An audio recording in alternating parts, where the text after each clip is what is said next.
My mother-in-law announced with a smile, "Now I can't stand you in this house at all," her voice dripping with arrogance. Then she said, "I have a new plan. I have already found a new daughter-in-law. It is not right for you to stay here now. Pack your stuff and go."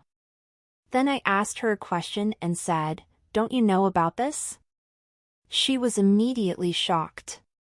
"My name is Sandra, and I'm 34 years old. After graduating from college, I got a job as an engineer at a big company. Since then, I have worked very hard at my job. It was during this time that I met George, who would later become my husband.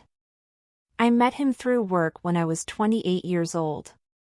He was a salesman who often came to the company where I worked. He had always been kind to me, smiling and greeting me warmly, even though I had nothing to do with the transactions directly.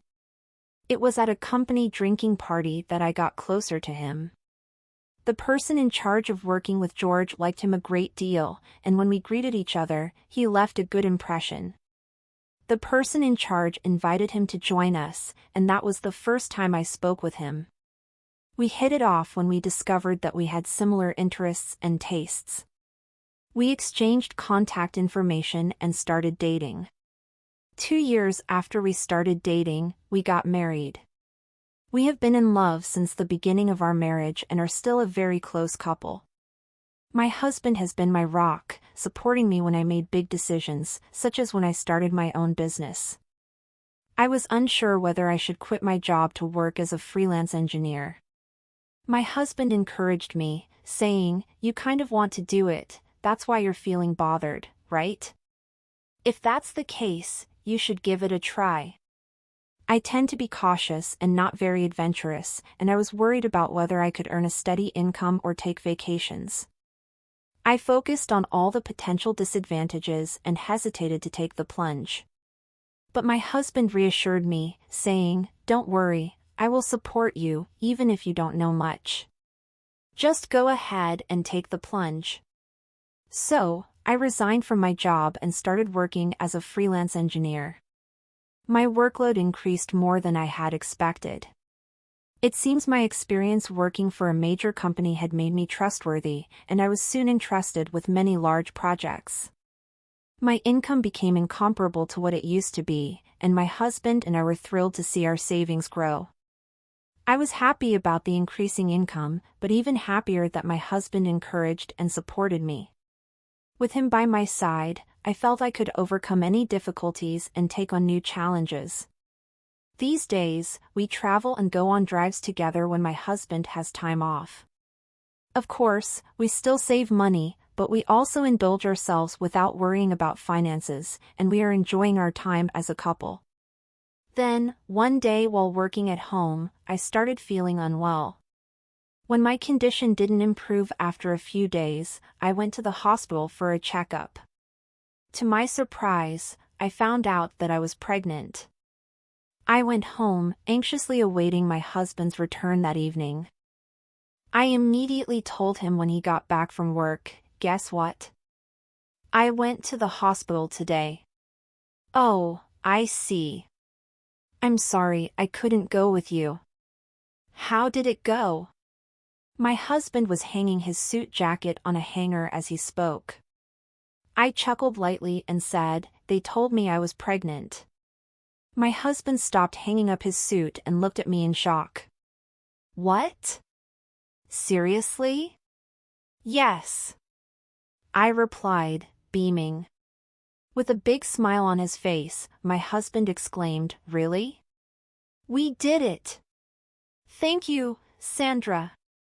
I was thrilled to see my husband so overjoyed. I, too, was looking forward to welcoming a child with my beloved partner. We're going to do our best together from now on, right? Yes, we will take good care of our child together. As we began to eat the dinner I had prepared, my husband continued to talk happily about the baby. We started discussing the baby's gender and what items we would need. "If it's a boy, I want to play catch. If it's a girl, I want to play house," he said with enthusiasm.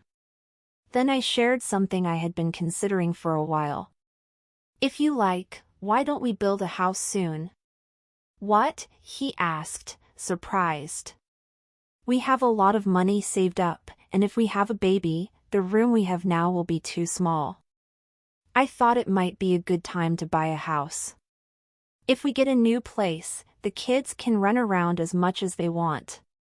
Yes, and we'll have a room for the kids. I could also have a new workspace. I like it, it's very dreamy. We'll have a beautiful, spacious house for our newborn child. We decided to build a new house. On Saturdays and Sundays, we would go to open houses and work together on the floor plan, etc. We hurriedly made plans to have the house completed by the time the baby was born. About a month after we found out I was pregnant, my husband and I visited my in-laws to share the news. I felt a bit down about it. I wasn't very fond of my mother-in-law.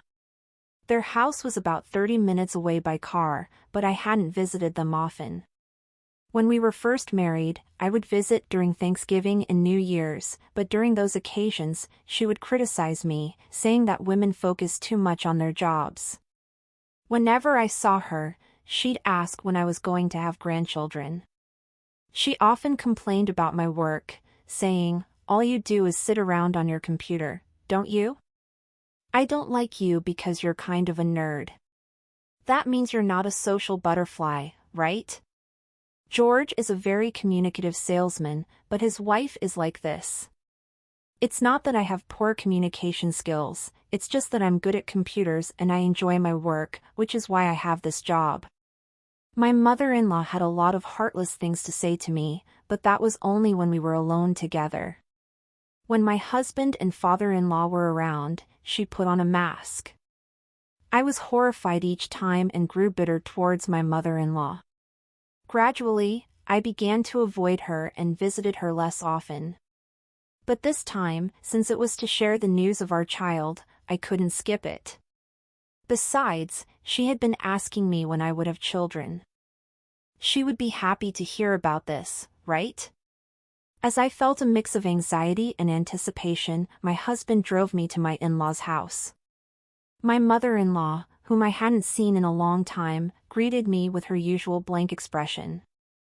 However, when my husband spoke to her, saying, "Mom, it's been a long time," she immediately began to smile.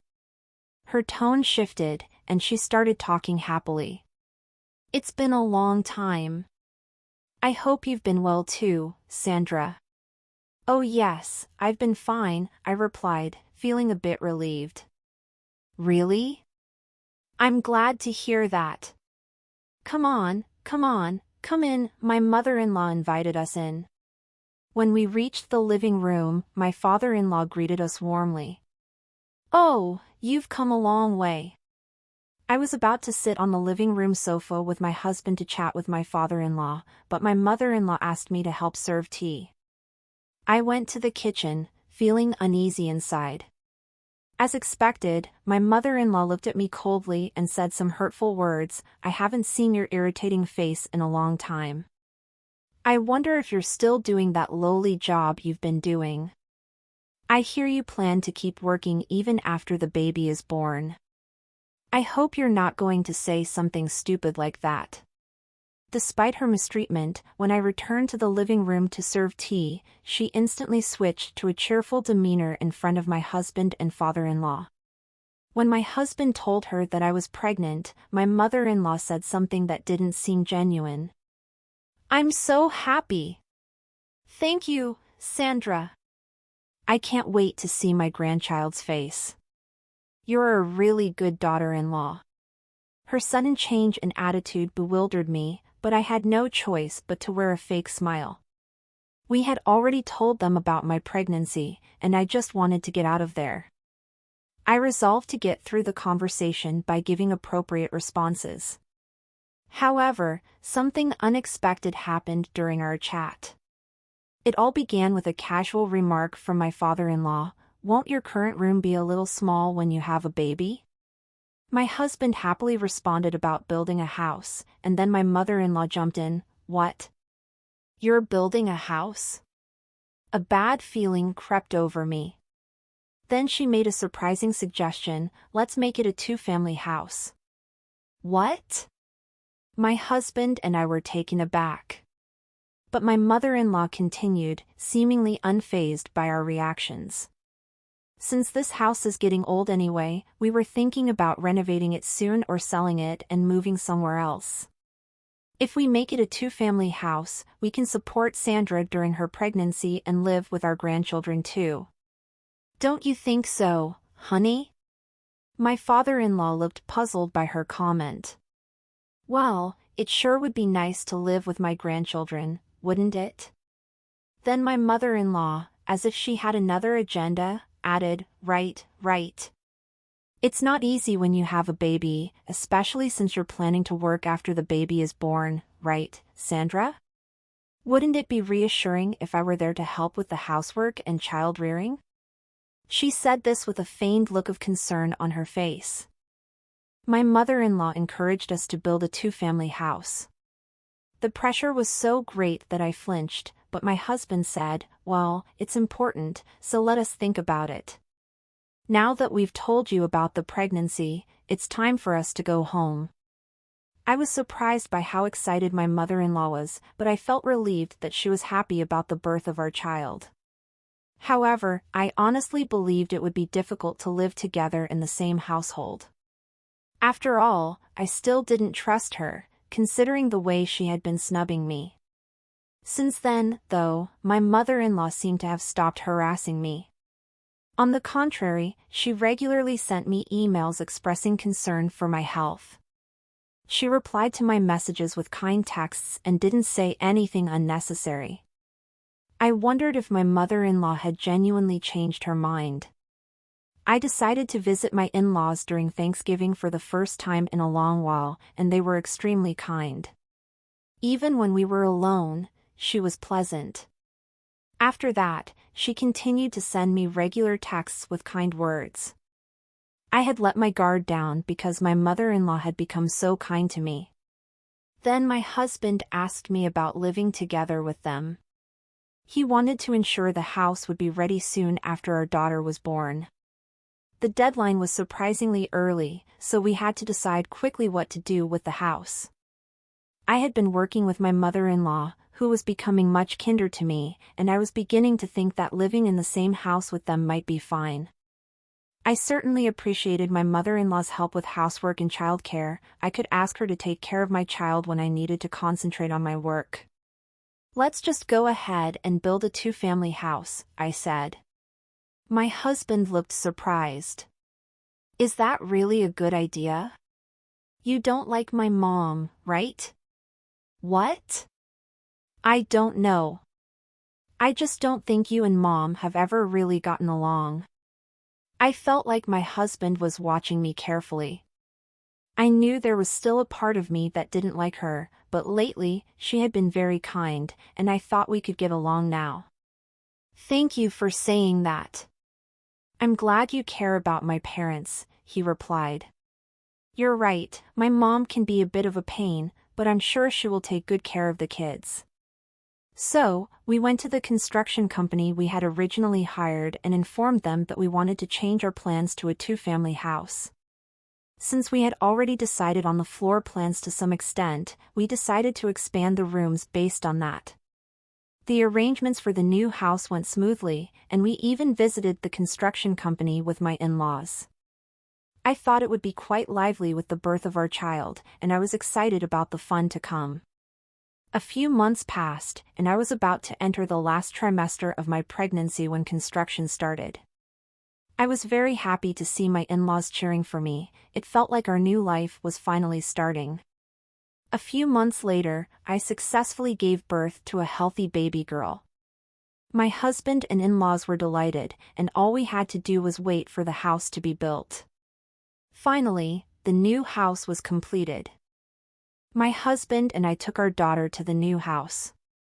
It seemed that my parents-in-law arrived just at the same time, so we entered the house excitedly.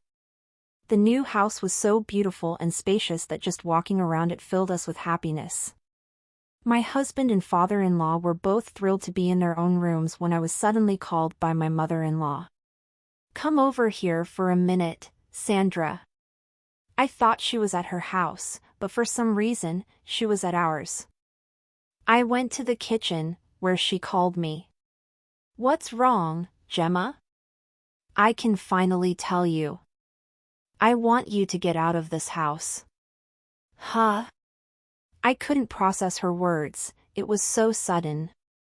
As I froze, my mother-in-law continued, looking at me with the same disdain she had shown in the past. "I didn't want to be nice to you, but I dared to be nice because George was building me a house. It's been really tough these past 6 months, but now all my hard work has paid off." "What do you mean?" I managed to ask, my voice trembling. My mother-in-law sniffed and continued, "I've never liked you in the first place. You never quit your job, and now that you've finally had a child, it's a girl." "Yes, but you said you'd help me with the housework and child-rearing." "That was a lie." "It was all a lie to get George to do what I wanted. But now that the house is built, you're no longer needed. Now, divorce George." Then she said something even more shocking. "I already have a potential new wife for him." "What?" I was stunned. "She's the daughter of an acquaintance of mine. She wants to be a housewife, so I'm thinking about bringing her in and making her George's wife in this house." "No way." I felt completely shattered. My mother-in-law had not changed at all. In fact, she had come up with an outrageous plan. With a look of triumph on her face, she said, "You incompetent wife, get a divorce and get out of here right now." At that moment, something snapped inside me. There was no more forgiveness for this woman. "You will regret saying that." "Regret? Why?" she scoffed. "Haha, because of this house." Just as I was about to continue, my husband came over to me. "Hey, Mom, I heard what you just said.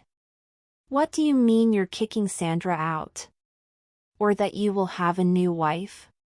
Don't go around saying weird things like that and getting us in trouble." When my husband said that, my mother-in-law was momentarily upset that she had been overheard, but she resumed her tirade. "I'm only saying this for your own good. I don't need this wimpy woman living in your house. Get a new wife who is young and can give birth to a boy." My husband turned pale and confronted her. "What? Don't you know what you're talking about? Sandra built this house, remember? That's why the house is in Sandra's name." "Huh?" My mother-in-law rolled her eyes and froze. "That's such a lie, isn't it?" my husband told my mother-in-law in disgust. "I've mentioned this before, right? Sandra's income has gone up since she became a freelancer." "I'm sure I've heard you say something like that before," she replied dismissively. "What that means is she makes enough to buy a house. Sandra is a very good engineer, that's why she's taking on big companies as an independent contractor. When you work with a client as an independent contractor, you keep all the money, so you can earn a lot. She makes about 10 times more than I do." "Huh? 10 times?" My mother-in-law's eyes widened. "Can I say it?" I shook my head as he asked. "She makes about 3 million a month." "Oh no!" My mother-in-law was completely taken aback. She had no idea I was earning that much money, and her shock was palpable. Just then, my father-in-law arrived. "I wondered where you went. I thought you might be at George's. What are you doing here, by the way?" My husband told him exactly what my mother-in-law had said to me earlier.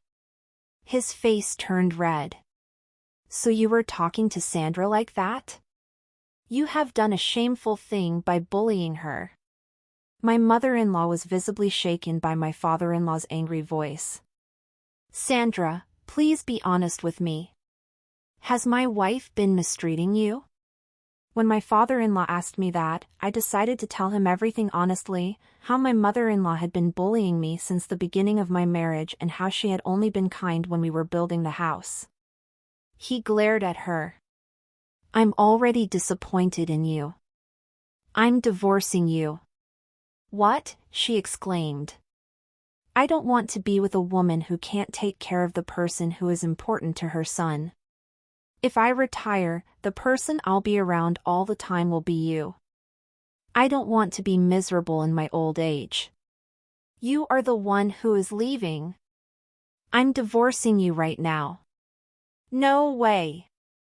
My mother-in-law couldn't stand up, she crumbled and cried, but no one was on her side. My husband forced her to get up and get into my father-in-law's car. He apologized to me and returned to their house. It seemed their home had already been put up for sale, and he had set the move-out date a week ahead of time in case something happened. In the meantime, he served my mother-in-law with divorce papers and moved into our duplex. Initially, he hesitated to stay with us out of reservation, but we had no bad impressions of him, so we proposed that he live with us. My mother-in-law was kicked out of her house with no job and no one to rely on, so she moved into a cheap, shabby apartment. The marriage of her acquaintance's daughter and my husband was also cancelled. On top of being untrustworthy, she tried to introduce a married man, quickly losing all her friends and being seen as a bad person. I don't know what she has done since then, but I'm sure she is leading a miserable life. On the other hand, our family of 4 is getting along very well. My father-in-law and husband adore my daughter, filling our home with happiness every day. I believe we will continue to live happily together as a family, supporting each other.